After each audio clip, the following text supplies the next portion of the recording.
Egyptian archaeologists made an extraordinary discovery near Cairo just recently. Drumroll, please.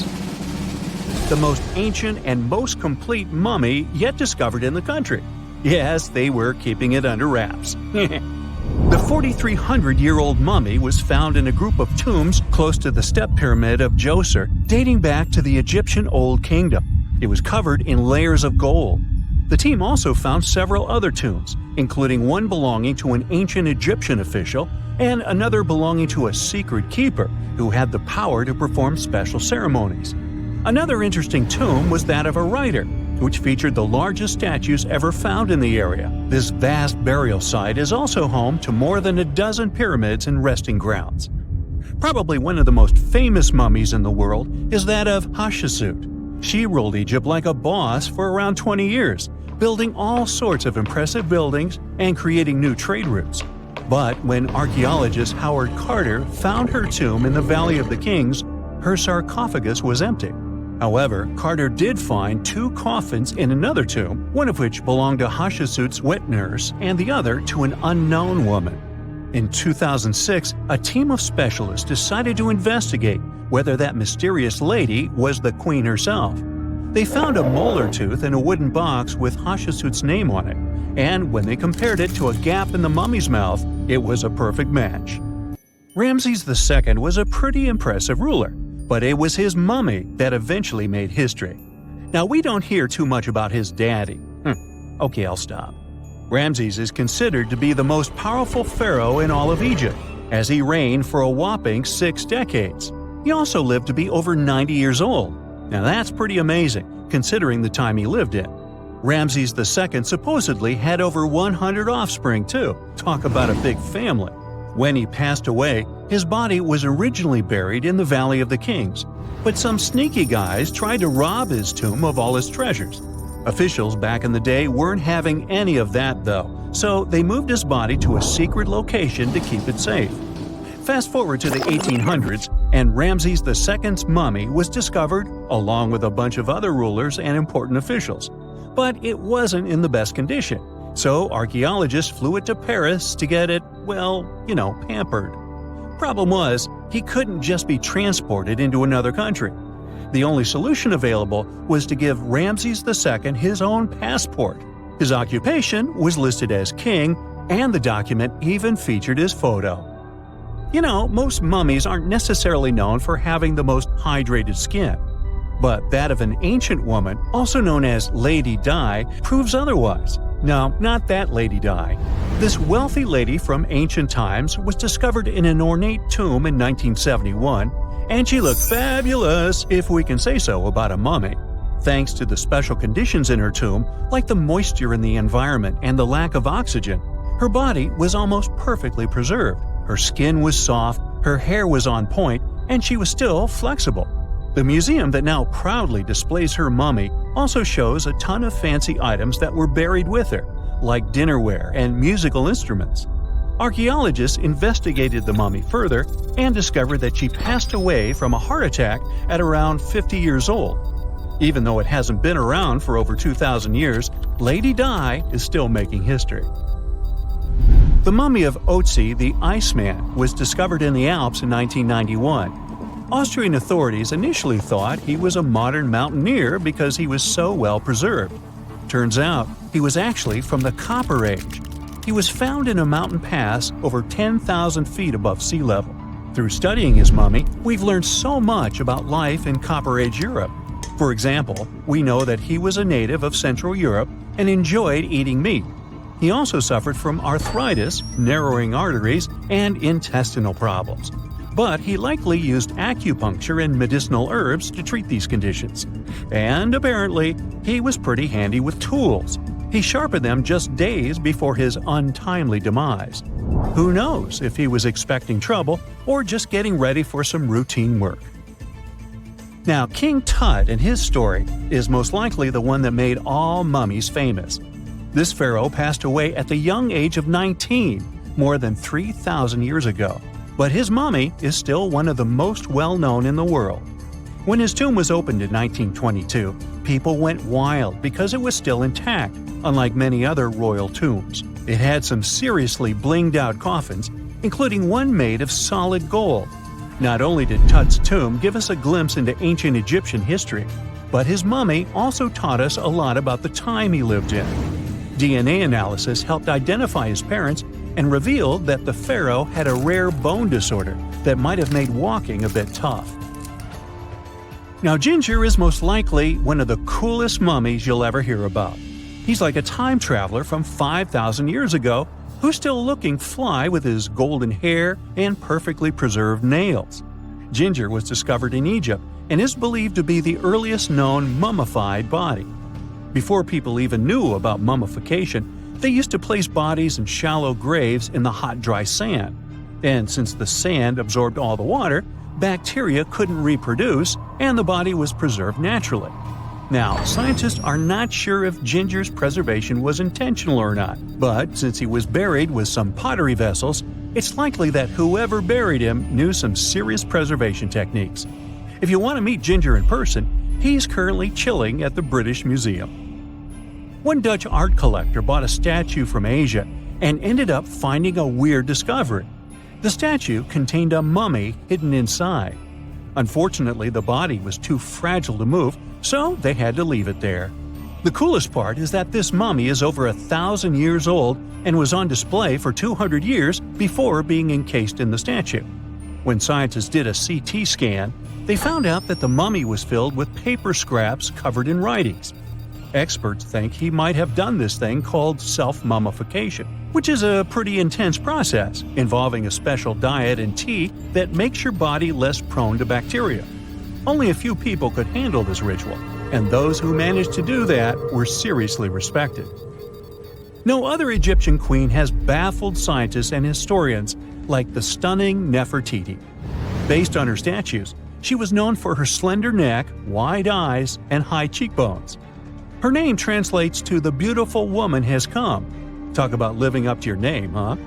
Even though she wasn't a pharaoh herself, Nefertiti still managed to leave a lasting impression. Written records suggest that, as a wife and queen, she held an incredibly influential role.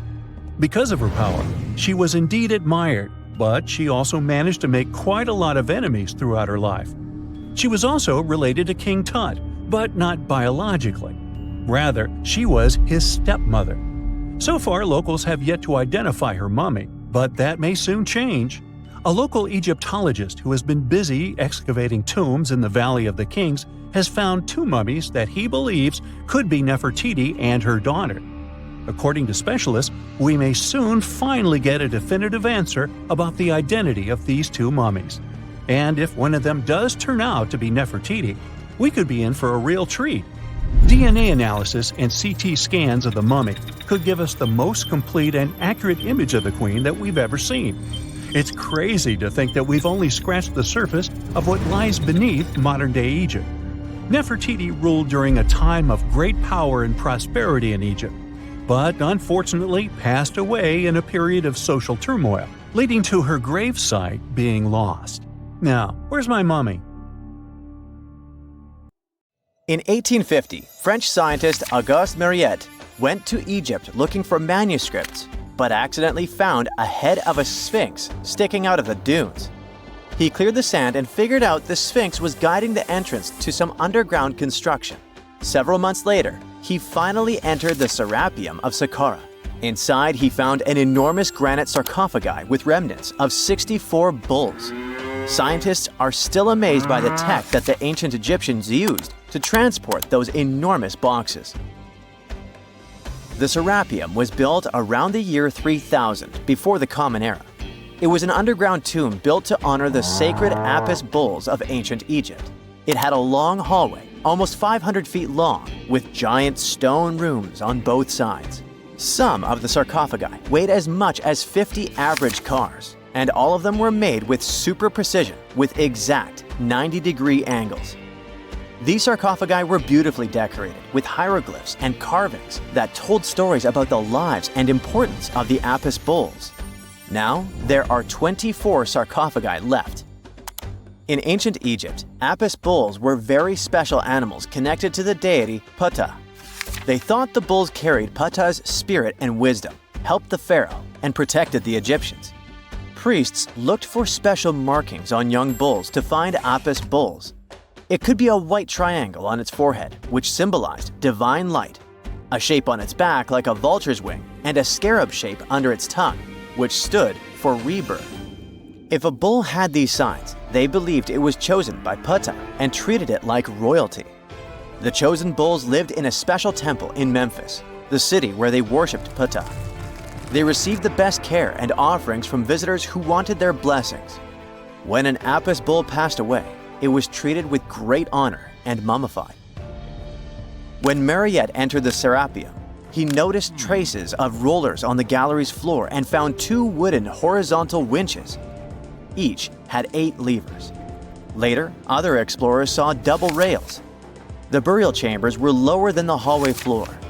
To get the boxes into place, workers filled the chambers with sand so the sarcophagi could be rolled in straight.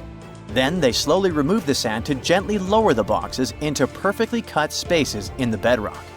A carved stone sign found in the Serapeum said it took 28 days to move just one sarcophagus and its lid into its spot during the time of Ptolemy II. The extreme precision of the sarcophagi with 90-degree angles also has an explanation. Ancient Egyptians wrote texts, or rather, papyrus, on geometry a long time ago. It shows that they knew the approximate number pi and could calculate the volume of a pyramid with its top cut off. If they could figure out complicated math like that back then, it makes sense that they could also carve perfectly flat surfaces 500 years later. All this sounds pretty legit, but some people think certain things don't add up here. The size of boxes is way larger than the size of bulls, yet they buried pharaohs in tiny coffins that barely fit their bodies. The sarcophagi are made out of granite with crazy precision, and they could have just used limestone, which would have made things way easier. The transportation of the boxes seems pretty simple, but only in theory. If one person could pull about 440 pounds, then at least 250 people would be needed to pull just one box. The tunnels in the Serapeum are really narrow, only about 2 feet wider than the boxes themselves. There's no way hundreds of people could have squeezed into those tight spaces to pull the boxes. And even if they did, how would they turn the box in the cramped corridor, lower it into its niche, and place it perfectly in the middle? Somehow they did this 24 times, and every box is centered perfectly. Plus, the chambers were dusty, and there were no signs of soot from lamps. This means they must have worked in almost complete darkness. The real use of the boxes could also be different. A long time ago, even before the Egyptian pharaohs ruled, the local people already knew how to use fermentation. It happens when tiny organisms called yeast eat certain ingredients like starch and turn them into gas and ethanol. So someone in ancient Egypt probably put food like barley, bread, and even meat inside a giant stone box, then closed it tight with a heavy lid. These stone boxes, carved from granite, were so precisely made that they were almost completely sealed, so nothing could escape from it. As the yeast inside the box started working, it created more and more CO2 gas. It built up pressure inside the box. The granite boxes were incredibly strong. They could handle more pressure than a car tire can hold. When granite was squeezed under such pressure, its crystals produced a tiny electric charge. This effect was possible because granite contains quartz, a material that reacts to pressure this way. The process also needed meat or animal parts, possibly to help the yeast grow better. Meat contains something called oleic acid, which yeast needs to keep growing and to survive the bad effects of the ethanol it produces. As the pressure inside the box kept growing, the combination of gases and electricity made these boxes not just ancient fridges, but powerful energy systems. Over time, the pressure inside got so strong that it could push the lid open and the gas would escape with a pop. But when people rediscovered the Serapeum in 1850, they found old drawings that showed piles of stones stacked on top of some of the box lids. So, someone long ago probably tried to make the lids even heavier by adding extra weight to make it harder for the gas pressure to push them open. This extra weight also meant the quartz crystals in the granite could keep creating more electricity under all that pressure. If someone opened one of these stone boxes thousands of years later, they would only find bones from bulls that were placed in the box. And that's exactly what Mariette discovered in the 1850s. They opened the Serapeum for visitors soon after the first excavations in the second half of the 19th century. Prince of Wales even had a luncheon with his guests in one of the sarcophagi. Sands and earthquakes made the site inaccessible for a while, but now you can visit it again and try to solve the mystery yourself. With new tech, we could have answers to many other historical mysteries soon. A team of scientists at Chicago's Field Museum of Natural History recently used a special CT scanner to learn more about ancient Egyptian mummies without unwrapping them. They gently rolled 26 mummies on custom carts out to the parking lot, where the scanner was waiting. It took thousands of detailed X-ray pictures of each mummy and their coffins. When all the pictures were put together, they created 3D images that showed what was inside, the skeletons, and some artifacts. The scientists hope these images will help them understand ancient Egyptian burial practices from over 3,000 years ago. Even though the scanning process only took 4 days, it might take 3 years to study all the data. But scientists were able to learn some personal details about the mummies. One of the most popular mummified individuals at the museum, Lady Chineta, was a woman who lived in ancient Egypt about 3,000 years ago. It looks like she passed away in her late 30s or early 40s. To make sure her body looked complete for the afterlife, embalmers put stuffing in her neck to keep it from collapsing. They also placed artificial eyes in her sockets, so she would have eyes in the next world. She was wrapped in fancy linen and placed in a beautifully decorated coffin. The scans revealed that it had been carefully crafted with a slit at the back, which embalmers used to fit the body. There were also some artistic details on the surface, like markings for her knees. It looks like her burial was on the scale of a high-end luxury car. Most people know that pyramids were built as grand tombs for the pharaohs, designed to ensure they had a smooth journey to the afterlife. The Great Pyramid of Giza, for instance, was constructed for the pharaoh Khufu. But what most people don't know is that this whole pyramid building trend started right here with the step pyramid of Djoser about 4,700 years ago. This massive structure was built for Pharaoh Djoser, a ruler from Egypt's 3rd dynasty. It rises 7 layers high above the ground and stands about 200 feet tall. We think of it today as a phenomenal architectural project, but for ancient Egyptians, the step pyramid of Djoser turned out to be more like a massive experiment, a trial run, if you will, to perfect their building skills before they moved on to even more ambitious pyramids. Reaching new heights is super exciting, but the real mystery is what is going on below the ground. In this pyramid's underground labyrinth, there is a network of tunnels stretching about 3.5 miles long, and some researchers believe these tunnels might have been part of a sophisticated water system that could completely change what we think about pyramid construction. Let's talk about this massive complex located in Saqqara. Surrounding the pyramid, there's what's known as a dry moat, a continuous trench that is up to 164 feet wide and almost 2 miles long. It forms a sort of rectangular shape around the pyramid. This trench has an average depth of about 65 feet. Now, if you were to add up all the earth and rock they dug out to create this moat, it would be about 10 times the volume of the step pyramid itself. For the longest time, people just assumed this trench was nothing more than a huge quarry, a place where they dug up stone and clay to build the step pyramid. Makes sense, right? But when you take a closer look, it doesn't add up. The trench is too narrow and deep to be practical for mining, and its layout doesn't match anything we know about ancient Egyptian quarrying methods. Plus, some sections of the trench are actually covered with a rocky ceiling, which would have made it nearly impossible to use as a quarry. Another theory suggests that the dry moat had some kind of spiritual significance. Maybe it was a sacred place, where souls of nobles gathered to serve the late king in the afterlife. There are even niches in the walls that work as a hint at this spiritual function. But most researchers believe that this purpose likely developed much later, long after the complex was built for Djoser.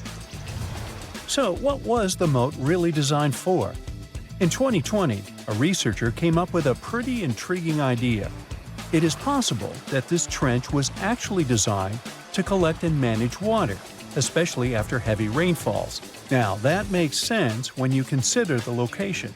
The moat sits in an area that could easily have been flooded by runoff water from nearby plains. This could also explain why the trench wasn't used for new graves until much later when the climate became drier and less prone to flooding. The story becomes even more intriguing, as this trench appears to be part of a larger, more complex hydraulic system within the Djoser complex.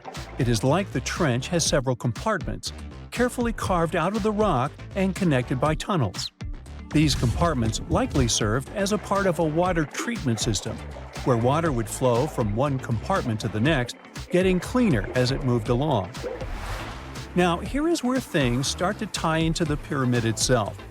The Djoser complex has a series of underground shafts, and some researchers think that water from the moat's deep trench might have been used to power a hydraulic lift system. And this giant water-powered elevator could have been used to raise the heavy stones needed to build the pyramid. It worked like a volcano, but instead of lava, water did the heavy lifting. Imagine a big deep hole in the ground at the center of the pyramid site.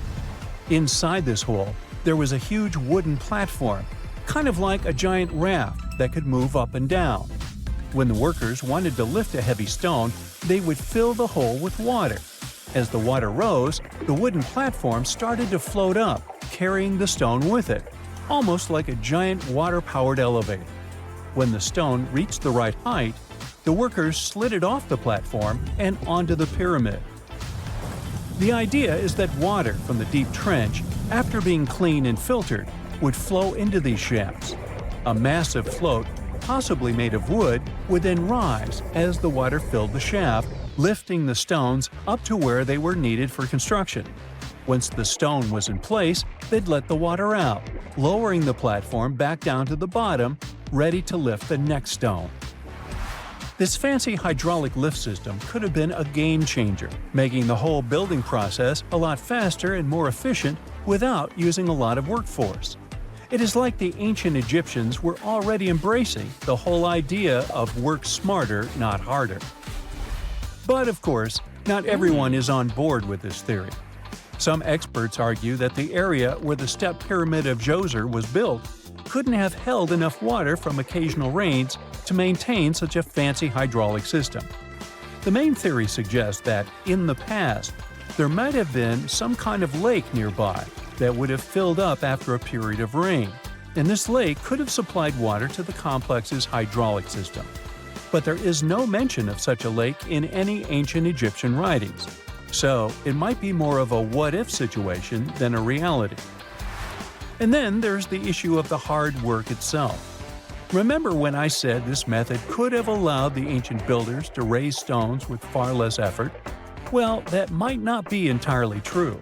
According to some experts, just building this hydraulic device would have required a lot more heavy work than simply moving the stone blocks using good old-fashioned manpower. And let's not forget, the step pyramid of Djoser is like a baby pyramid compared to those that came later. The stones used for Djoser's pyramid weighed, on average, about 660 pounds each, which is nothing compared to the more than 2.5-ton blocks used later for the pyramid of Chephren.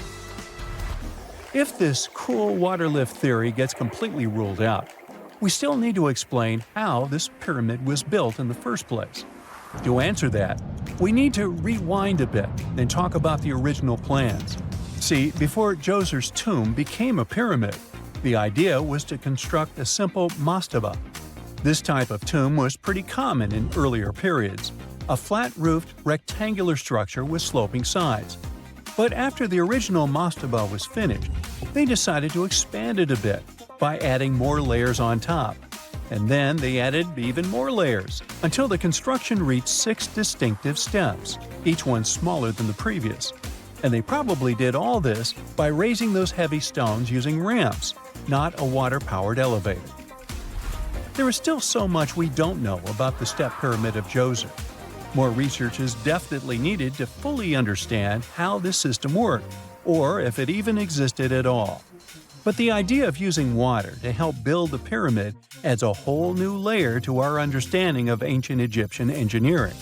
It's a powerful reminder of just how clever and resourceful those builders were, using the natural landscape and the power of water to create one of the most iconic monuments in history. We know that the ancient Egyptians were talented enough to build something as grand as the pyramids, but were they also smart enough to measure the speed of light? There's a theory circulating online that says exactly that. If you look at these two numbers, you'll see that they match completely. The first one is the speed of light in a vacuum measured in meters, and the second one is the latitude of the Great Pyramid of Giza. So, was it done on purpose, or is it just a coincidence? Well, happily, we can tell you that it's actually just a coincidence, not another conspiracy thingy. The Great Pyramid is just one of the many places in the world that share the same latitude. And more importantly, even if the ancient Egyptians had somehow measured the speed of light and chosen to keep it a secret from the rest of the world, they wouldn't have used meters to put it down. Meters were only defined at the end of the 18th century. The builders of the pyramids used a different unit of measure called cubits. 1 cubit is equal to 1.5 feet. Cubit was based on the length of the arm from the elbow to the tip of the middle finger, and it became popular in the ancient world. So if they wanted to impress the rest of the world and set the pyramids at a point that matched the speed of light in cubits, they would have to build their iconic constructions somewhere in Europe. And then the Danish astronomer who first measured the speed of light in 1676 would have been really upset to know that someone had done it centuries before him. So, although they were ahead of their time in many aspects, the ancient Egyptians never measured the speed of light or used longitude and latitude to map their locations. The base of the Great Pyramid of Giza might seem like a perfect square, but it's actually an 8-sided structure, not 4-sided.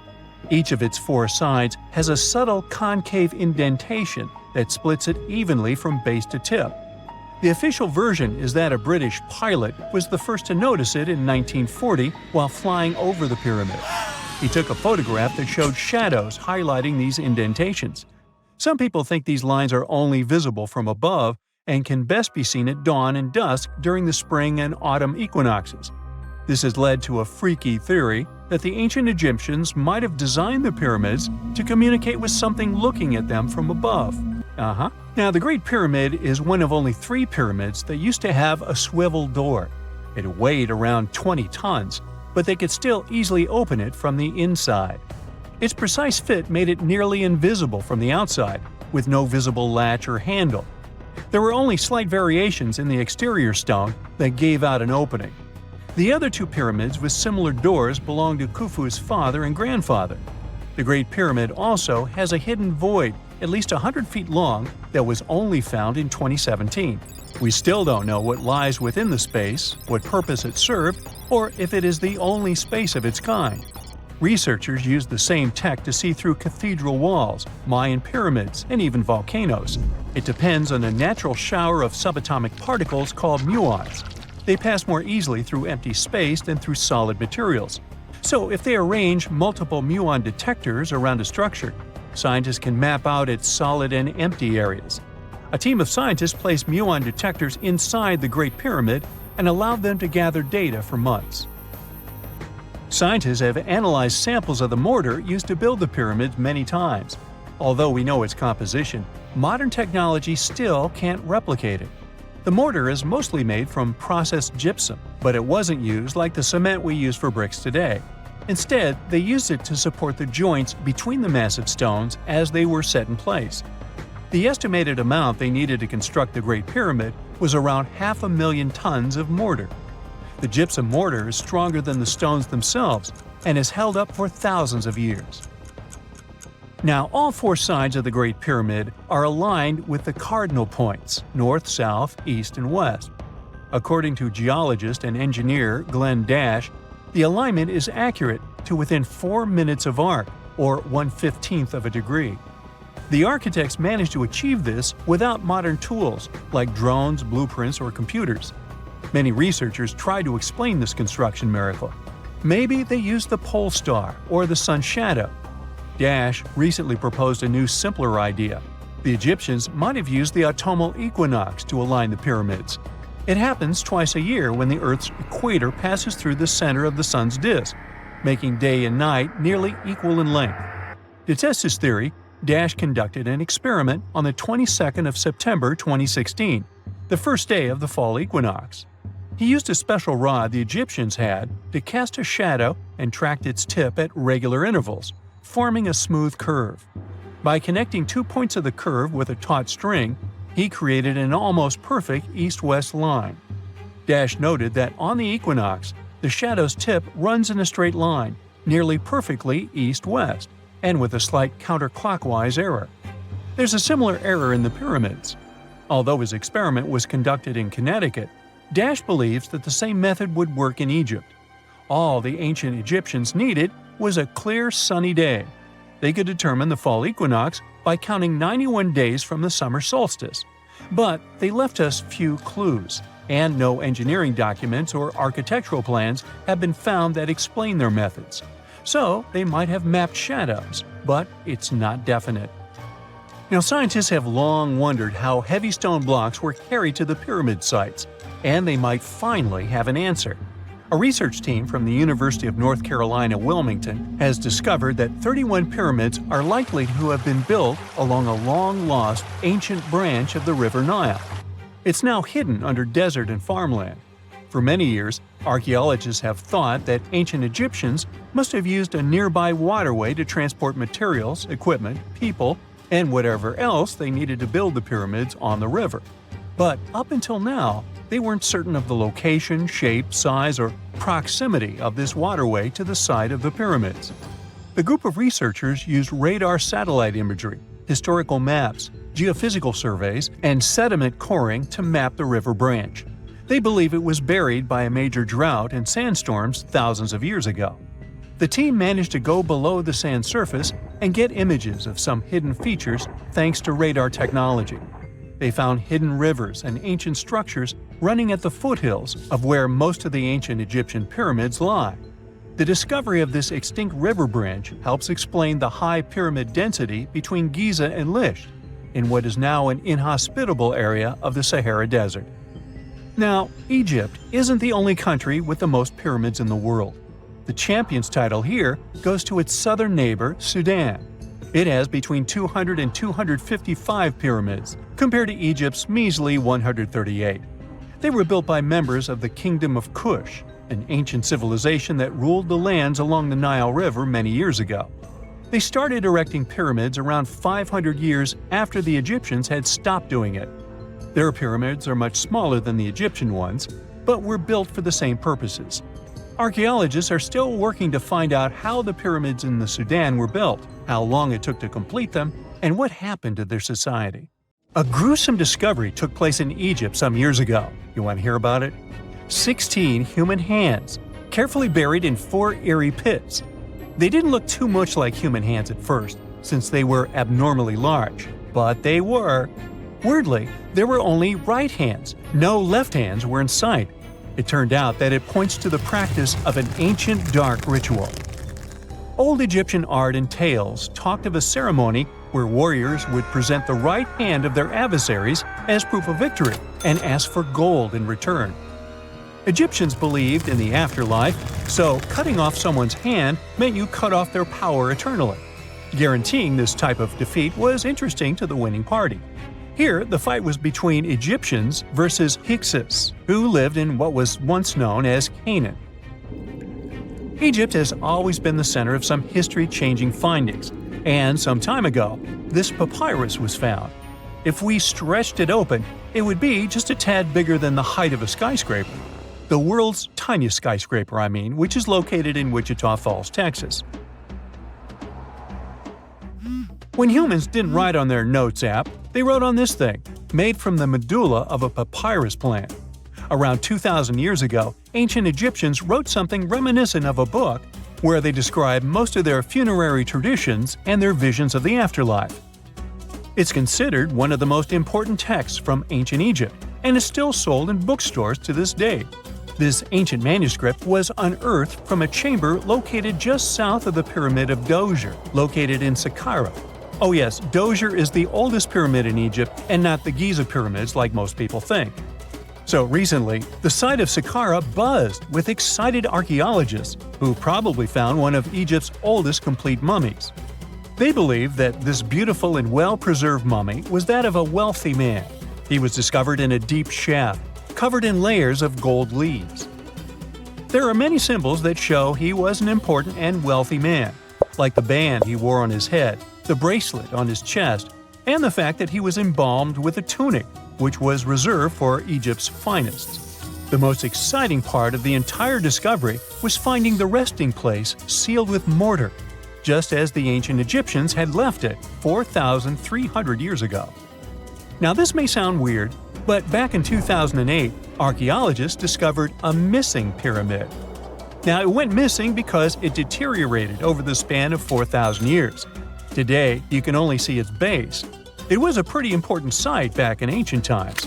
It is said that around the area of the pyramid, the ancients hosted a special type of ceremony where high priests would carry mummified remains of sacred bulls.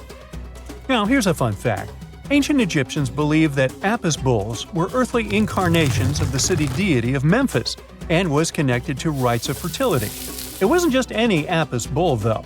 They needed to be all black with a single white mark between its horns and a bunch of very specific characteristics. They were selected by the local priests and honored until they passed away. After that, they were mummified and buried in underground galleries. Meanwhile, this missing pyramid sort of disappeared around the 1800s. It was a German archaeologist who first found it in the village of Saqqara. He called it the Headless Pyramid when he first found it.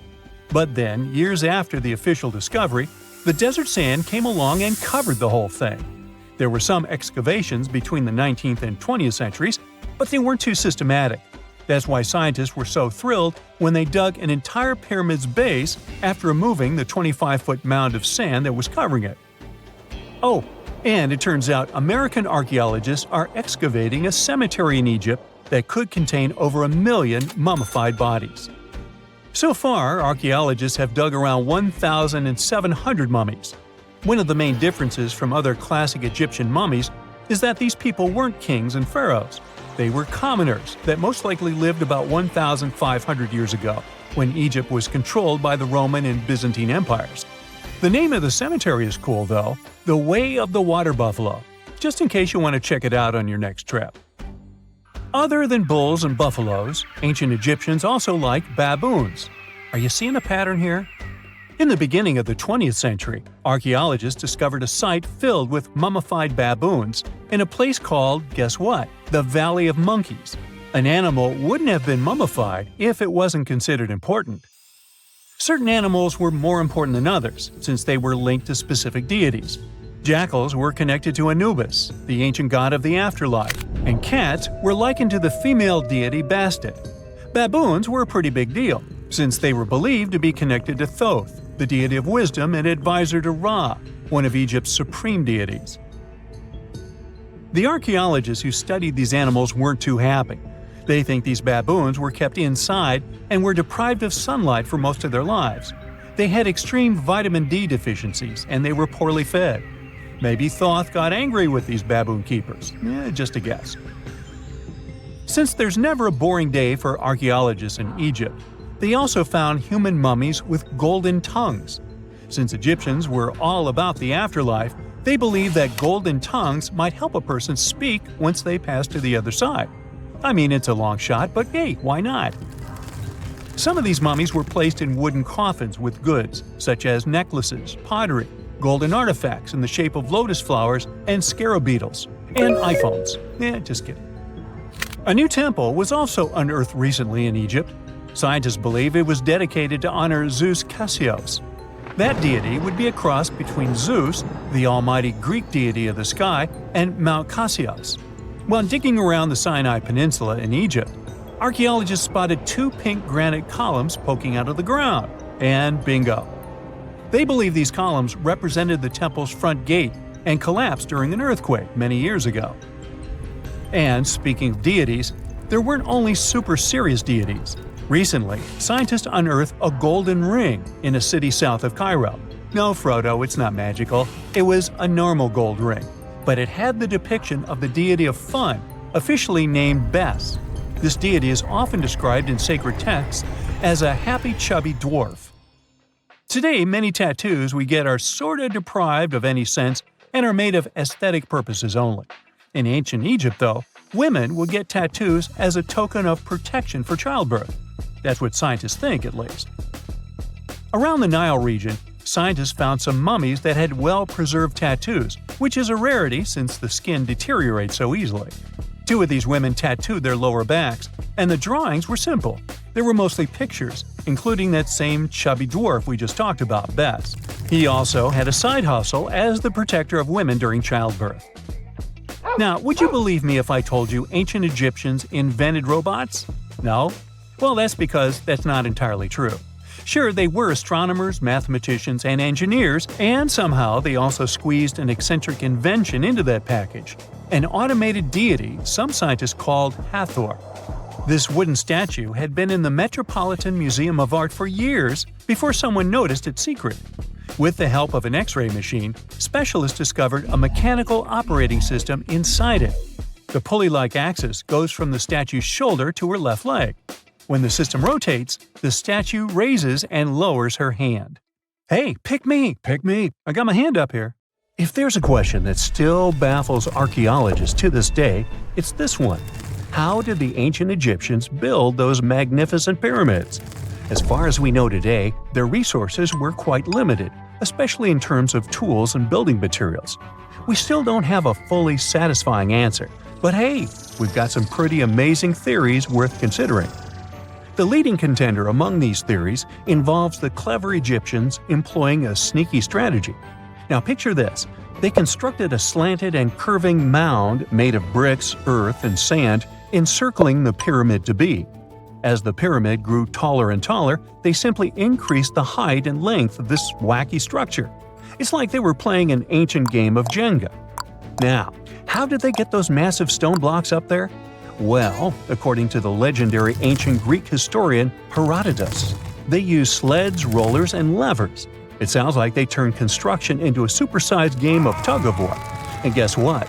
Herodotus also claimed that the Great Pyramid, the one from Giza, the granddaddy of them all, took a whopping 20 years to build. There's more. Herodotus also dropped a mind-boggling number on us. 100,000 men were supposedly involved in this pyramid extravaganza. Did they hire the entire Egyptian population? Well, it might not be as far-fetched as it sounds. These men were probably mostly farmers, so they probably focused on the pyramids when there wasn't much work to be done in the fields. Like during the flood season of the Nile River. Obviously, specialists in the archaeological community had something to add to this theory. By the late 20th century, they discovered some evidence that suggests the workforce might have been smaller and more permanent than previously thought. Instead of a massive army of 100,000 pyramid builders, they proposed that a modest crew of around 20,000 workers, accompanied by support personnel like bakers, physicians, and even spiritual leaders, could have gotten the job done. There was also this theory that claimed that the pyramids were actually built from the top downward. It suggested that these colossal structures were nothing more than isolated hills used as quarries. The stones were supposedly drawn from these hills, and over time, competing engineers took charge and transformed them into the iconic pyramids we know today. Now, before you dismiss this theory as a wild fantasy, some folks thought it wasn't completely crazy. After all, there are instances where isolated hills exist, so maybe this theory had a tiny glimmer of truth.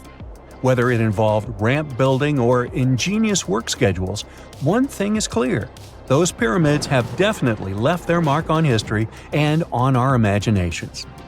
Now, speaking of ancient Egyptian mysteries, there's this gigantic unfinished obelisk sitting in ancient Egypt, and scientists are trying to figure out how it was shaped. Now, some people suggest that our industrious ancestors used handheld pounders to get the job done. One expert has a different take on the matter, though. He argues that if we take a closer look at the pattern left behind by the shaping tool, we'll notice something peculiar.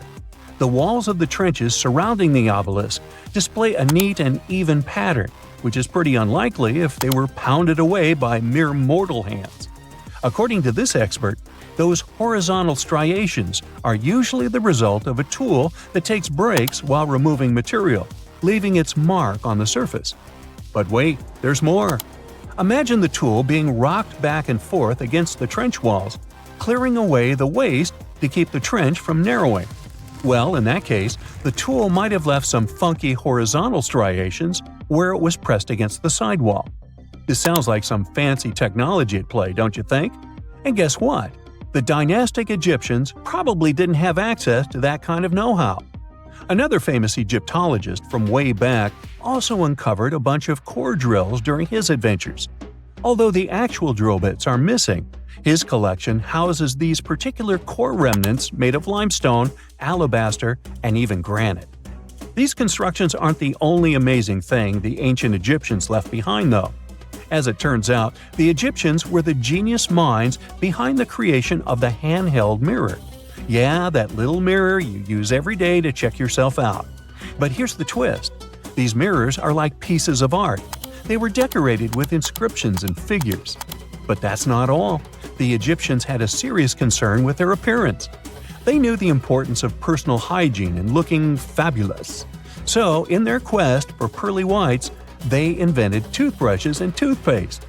Dental problems were pretty common back then, and their smiles weren't exactly all white. Dentistry wasn't their strongest suit, you see. Maybe their minds were distracted by all that pyramid building. So that doesn't mean those ancient toothpaste recipes weren't amazing. One delightful concoction included rock salt, mint, dried iris petals, and pepper. Some brave dentists in the 21st century tried it out, and it worked pretty well. Ground-up ash was also used in another recipe to create a tooth cleansing paste. Mint was missing, so that didn't do much for their breath. That's when the genius Egyptians came up with the world's first breath mints. They made tablets from heated spices like cinnamon, and they mixed it with honey. Now, let's shift gears to home decor, Egyptian style. They surely took ornamentation to the next level. While the concept of decorating furniture started in Mesopotamia, the Egyptians cranked it up a notch. They went all out with different colors of ink and even developed various weights of paper. Oh, and let's not forget about those cute little area rugs we all have in our homes today. Guess who came up with the idea? Yep, the Egyptians. They used the versatile papyrus plant to make those cozy rugs. And speaking of trends, the Egyptians loved their knickknacks. They had an assortment of small figurines in the shapes of cats, dogs, and people. These statues were made from various materials, like simple sun-dried mud to the ultimate bling of gold. It all depended on how loaded you were. The Egyptians were also all about farming, and they knew that clean water was crucial for their crops and animals. That's why they came up with some nifty inventions and techniques to make sure their land was fertile and their plants were happy. First off, they had the genius idea of using ox-drawn plows. They had two types of plows, heavy and light. The heavy plow would strut its stuff, cutting deep furrows in the soil, while the lighter plow followed behind, fluffing up the earth. But they didn't stop there. After plowing, the Egyptians would break up clumps of soil and sow the rows with seeds. To give those seeds a good old squish into the pharaohs, they'd march their livestock across the field, effectively closing up the furrows. But hey, all that hard work would be pointless if their seeds were as dry as the Sahara. That's where irrigation comes into play. The Egyptians were so good at it that other cultures, like the Greeks and Romans, couldn't help but copy their techniques. Now let's switch gears and talk about the marvelous architecture of ancient Egypt. These folks weren't just skilled farmers, they were also architectural maestros. They built these fancy canals to carry water to farms and villages, and boy, did they know how to make those canals look pretty. Just imagine strolling along a canal lined with ornate structures. The pharaoh Ramesses the Great was quite the overachiever when it came to construction.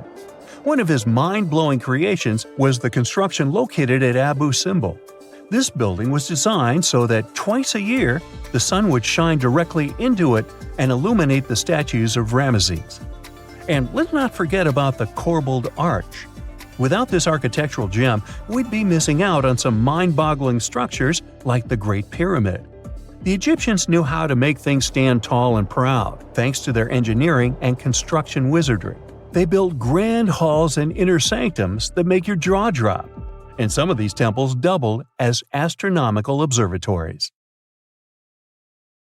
Secant cosine tangent sine 3.14159. Yeah, that was the cheer we heard coming from the trigonometry club back in the day. For the rest of us in math class, terms such as sine, tangent, and pi were just bewildering. Who invented these and why? Was their only purpose to make it harder for students? Well, not quite. Trigonometry was invented by the ancient Egyptians. They needed this knowledge to construct pyramids, and they did a pretty good job too. The Great Pyramid in Giza still stands today, some 4,500 years after it was built. No recalls either. So let's get out of that classroom and on a journey through time to reveal the secrets behind the ancient Egyptians' precision. Here you are, standing on the Great Pyramid's construction site, some 9 miles from Cairo. Well, the city still isn't there, as you're surrounded only by the desert and teams of construction workers. They're transporting large stone blocks weighing 2.5 tons each. They're inside a wooden sled that sits on large rollers. A crew of 8 men rolls these blocks along the ground. You immediately think of the rollers on a supermarket cash register. The principle is exactly the same, but the scale is greater, much greater. Scientists estimate that the Egyptians used 2.3 million such blocks in the Great Pyramid alone. And the block in front of you is one of the lighter ones. The heaviest of them weighed up to 15 tons. But where did all these blocks come from? Most of them originated from quarries around Giza. It's not that impressive, you think, but wait until you hear how ancient engineers transported the granite used in construction over 500 miles to the pyramid. There were no railways or highways back then, but the mighty Nile was always there. Researchers even believe that the Egyptians dug a canal to connect the Nile directly to the pyramid's construction site. All they had to do then was to wait for the flood season to begin, and voila! The rising water levels floated the heavy stone blocks for them. But how did they lift the enormous stones on dry land to stack them up to the top? Did they use oversized cranes? Well, ancient Egyptians worked around this problem, literally speaking. One of the workers is now pointing to the giant ramp going around the pyramid they're building. This is how a mountain road zigzags its way to the top. If the ramp went directly to the top of the pyramid, then workers couldn't pull the stone blocks along it. It would be too steep. Scientists have calculated that 8% could be the maximum incline. So ancient Egyptians just extended the ramp around the pyramid. Again, these are all theories, as the ramp could have been inside the pyramid, as some researchers suggest. The exact building method is still a mystery, guarded by the Sphinx. That's its real name, right? Wrong. As the Great Sphinx is just the statue's alias. You know, the name writers take when they want to hide their true identity, or a singer's stage name. The Sphinx's real name, translated from Egyptian, means Horus in the horizon. That was the name for the Egyptian deity of the sky. The trail of mystery doesn't end there. As a man walks past you with a bucket of paint, he's going to add a touch of color to the Great Sphinx. Researchers found specks of this red color next to its ear. That was some strong paint, as it survived for thousands of years. You are now standing straight in front of the Sphinx. You look up. It's very tall, right? 66 feet to be precise. Now resist the urge to take a selfie. You can do it. Now you notice something else. It looks like the Sphinx is in the center of a giant triangle in the back. That's one side of the Great Pyramid. And no, your eyes are not playing tricks on you. The Sphinx really does sit in the center of the pyramid's lateral face. Here's where math comes in handy. A pyramid has 4 sides, called lateral faces. There's also a 5th face, the base, but that's not visible. It's, wait for it, face down. The Sphinx has one last mystery to reveal: its age. Scientists agree that Pharaoh Khafre built the Sphinx. He ruled after his father, who had built a great pyramid nearby. So both structures were finished around the same time. Let's talk about numbers again. You've heard of Cleopatra, the Egyptian princess described as a woman of great beauty. Hello? She saw the pyramids, but she lived closer to the time of the first iPhone than the time of the people who built the pyramids. Fascinating, right? You can see thousands of people around you. They're working hard to build the pharaoh's tomb. But how many of them are there exactly? One Greek philosopher estimated there were as many as 100,000 workers. Seems like an okay number for such an enormous structure, but it can't be true. Science simply can't back up this number. Egyptologists put the total number of workers at 30,000. And yes, Indiana Jones was one of them, at least on the big screen, but he showed up late. Egyptologists know a lot about the pyramids, but not everything. Not because they don't want to, but because they haven't yet dug up enough evidence. They can only guess how the building process went. First, engineers would arrive to choose the right spot and do the necessary measurements. That's why they needed all that complicated math. Then, it's time for sourcing the material, the large stone blocks I mentioned earlier. When boats deliver them to the site of the future pyramid, workers can finally do their thing. They operated in smaller groups, but there were at least 2,000 of them chiseling and carving away at any given time. Sounds like a typical construction site today? Well, that's because it is, just thousands of years ago. It's amazing what ancient Egyptians were able to achieve with just copper and stone tools. The pyramid is now complete in front of you. But is it the same pyramid we see today? Why is this structure shining bright in the desert sun? Isn't it supposed to be a dusty yellow color? Well, no. Human activity and the elements have completely stripped the outer layer of stones over time. Expert craftspeople polished these blocks using nothing but stone and sand. The end result was a smooth and shiny rock. On the day it was completed, the Great Pyramid of Giza was a perfect triangle of light. Its polished sides acted like giant mirrors, reflecting the powerful Egyptian sun. This is the point where you should put your glasses on, and that shiny thing you see at the pyramid's very top is actually gold. The capstone at the top of the pyramid is called a pyramidion. It was covered in sheets of gold. As you can guess, these were the first stones to disappear. Let's make another stop before we get you back to your classroom. We travel to the British Isles, and no, Stonehenge isn't our destination. It is Newgrange in County Meath. Scientists estimate that the ancient peoples of Ireland built this stone monument around the year 3200 BCE. This makes it older than both Stonehenge and the Great Pyramid in Giza. The function of the circular mound in Newgrange is the same as the one of the Great Pyramid and equally mysterious. The estimated amount of loose stone present in the valley is over 220,000 tons. And it's not just randomly thrown on a pile. The order in which the stones are set makes the structure water-resistant. That would explain how Newgrange had survived for so long. Kinda makes you want to splash out the cash for that waterproof phone case, huh? Well, you're back in your school desk, but today's math lecture is the last thing on your mind.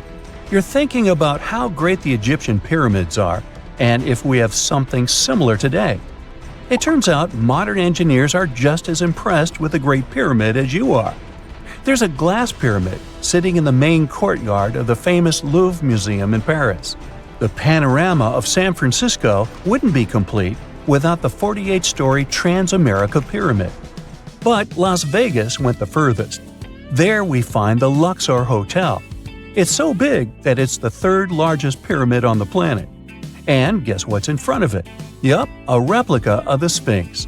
It's 110 feet tall, 2 stories higher than the one in Giza. Yeah, everything's bigger in Vegas.